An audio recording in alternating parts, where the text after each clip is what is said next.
एक बार की बात है, सभी नवग्रहों यथा सूर्य, चंद्र, मंगल, बुध, बृहस्पति, शुक्र, शनि, राहु और केतु में विवाद छिड़ गया कि इनमें सबसे बड़ा कौन है। सभी आपस में लड़ने लगे और निर्णय न होने पर देवराज इंद्र के पास निर्णय कराने पहुंचे। इंद्रदेव घबरा गए और उन्होंने निर्णय करने में अपनी असमर्थता जताई, परंतु उन्होंने कहा कि इस समय पृथ्वी पर राजा विक्रमादित्य हैं, जो कि अति न्यायप्रिय हैं, वे ही इसका निर्णय कर सकते हैं।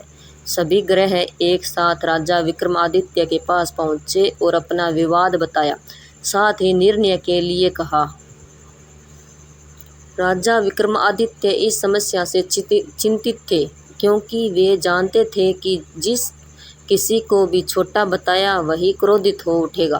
तब राजा को एक उपाय सूझा। उन्होंने स्वर्ण, रजत, कांस्य, पीतल, सीसा, रांगा, जस्ता, अभ्रक और लोह से 9 सिंहासन बनाए और उन्हें इसी क्रम से रख दिया। फिर उन सब से निवेदन किया कि आप सभी अपने अपने सिंहासन पर स्थान ग्रहण करें। जो भी अंतिम सिंहासन पर बैठेगा वही सबसे छोटा होगा। इसके अनुसार लोह सिंहासन सबसे बाद में होने के कारण शनिदेव सबसे बाद में बैठे, तो वही सबसे छोटे कहलाए। शनिदेव को लगा कि राजा ने ऐसा जानबूझकर किया है और वह गुस्से में राजा से बोले, राजा तू मुझे नहीं जानता। सूर्य एक राशि में 1 महीना, चंद्रमा 2.25 महीना 2 दिन, मंगल 1.5 महीना, बृहस्पति 13 महीने, वह बुध और शुक्र 1-1 महीने विचरण करते हैं, लेकिन मैं 2.5 से 7.5 साल तक रहता हूँ। बड़े बड़ों का मैंने विनाश किया है। श्री राम की 7.5 आई तो उन्हें वनवास हो गया। रावण की आई तो उसकी लंका को वानरों की सेनों से हारना पड़ा। अब तुम सावधान रहना। ऐसा कहकर कुपित होते हुए शनिदेव वहाँ से चले गए। अन्य देवता खुशी खुशी चले गए। कुछ समय बाद राजा की 7.5 आई।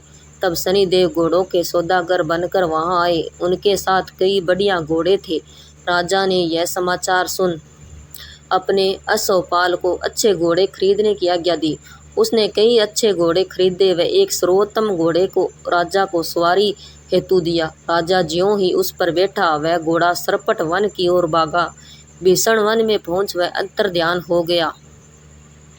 अब राजा भूखा प्यासा भटकता रहा। तब एक ग्वाले ने उसे पानी पिलाया। राजा ने प्रसन्न होकर उसे अपनी अंगूठी दी।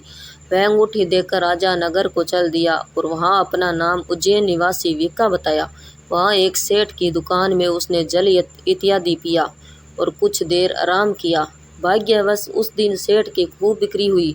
सेठ उसे खाना इत्यादि खिलाने खुश होकर अपने साथ घर ले गया। वहां उसने एक खूंटी पर देखा कि एक हार टंगा है, जिसे खूंटी निगल रही है। थोड़ी देर में पूरा हार गायब हो गया। तब सेठ ने आने पर देखा कि हार गायब है।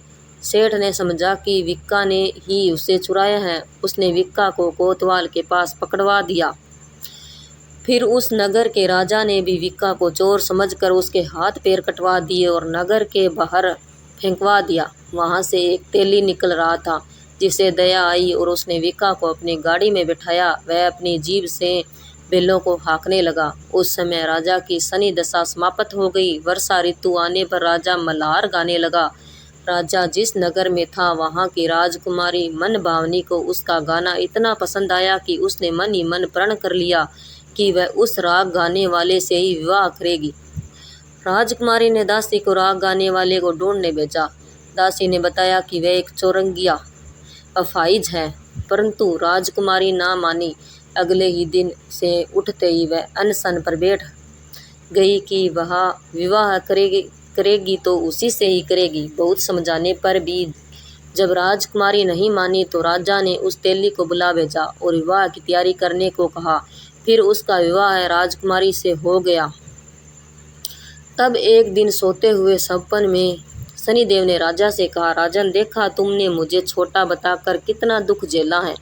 तब राजा ने उनसे क्षमा मांगी और प्रार्थना करते हुए कहा कि हे शनिदेव, जैसा दुख मुझे दिया है किसी और को ना दे। शनिदेव मान गए और कहा कि जो मेरी कथा और व्रत कहेगा उससे मेरी दशा में कोई दुख नहीं होगा। जो भी व्यक्ति रोज मेरा ध्यान करेगा और चींटियों को आटा डालेगा उसकी सभी मनोकामनाएं पूर्ण होगी। और शनिदेव ने राजा को हाथ पैर वापस कर दिए।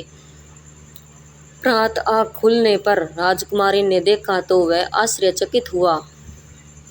विक्का ने उसे बताया कि वह उज्जैन का राजा विक्रमादित्य है। सभी अत्यंत प्रसन्न हुए। सेठ ने जब सुना तो वह राजा के पैरों पर गिरकर क्षमा मांगने लगा। राजा ने कहा कि वह तो शनिदेव का क्रोध था, इसमें किसी का कोई दोष नहीं। सेठ ने फिर भी निवेदन किया कि मुझे शांति तब ही मिलेगी जब आप मेरे घर चलकर भोजन करेंगे। सेठ ने अपने घर नाना प्रकार के व्यंजनों से राजा का सत्कार किया। साथ ही सब ने देखा कि जो खूंटी हार निगल गई थी वही अब उसे उगल रही है। सेठ ने अनेक मोहरे देखकर राजा का धन्यवाद किया। सेठ ने राजा से अपनी कन्या श्री कंवरी से विवाह करने का निवेदन किया। राजा ने सहर्ष स्वीकार कर लिया। कुछ समय बाद राजा अपनी दोनों रानियों मनभावनी और श्री कंवरी को सभी उपहार सहित लेकर उज्जैन नगरी को चले। वहाँ राजा के राजावासियों ने सीमा पर खूब आदर सत्कार किया। सारे नगर में दीपमाला बनाई गई। राजा ने घोषणा की कि मैंने शनिदेव को सबसे छोटा बताया था, जबकि असल में वही सर्वोपरि है। तब से सारे राज्य में शनिदेव की पूजा और कथा नियमित होने लगी। सारी प्रजा खुशी और आनंद के साथ जीवन बिताने लगी। जो भी कोई शनिदेव की इस कथा को सुनता या पढ़ता है उसके सारे दुख दूर हो जाते हैं। व्रत के दिन इस कथा को अवश्य पढ़ना चाहिए।